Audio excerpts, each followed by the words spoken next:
It also, Jesus talked about globally seeing the weather going wild, going crazy. And I remember one of the first weather events that the whole world took note of was the great quake and tsunami of '04.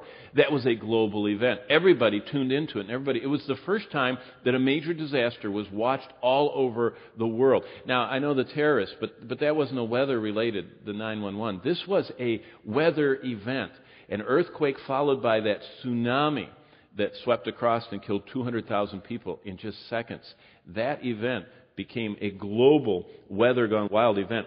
That was witnessed by another one of the trends Christ talked about, global telecommunication and television. He describes a time when people are going to be talking to each other around the world, and when the whole world sees events, like we did the weather events, the whole world is going to start seeing things together. I mean, the Olympics recently was a global event.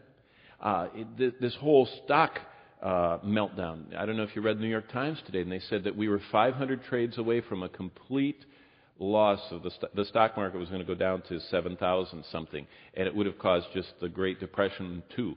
And it says we were 500 trades away from that when the government halted all that.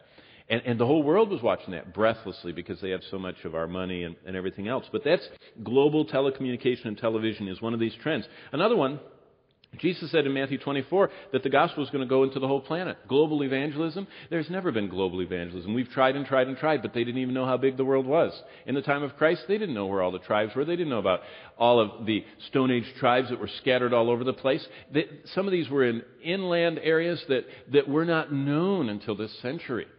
And it wasn't until the advent of flyover with airplanes and satellite positioning and satellite mapping that we really realized how much of the surface of the earth there was. And in the wake of all that came the possibility through the telecommunication system that our world has developed to actually get the gospel across every square inch of this planet. Jesus said the gospel was going to be preached everywhere on the planet before he returns. And that's one of the trends, that there's going to be a global evangelism going on in the background. And that was not possible until our generation. There weren't enough people, and there weren't enough maps, and there wasn't enough knowledge of where all these different people groups were.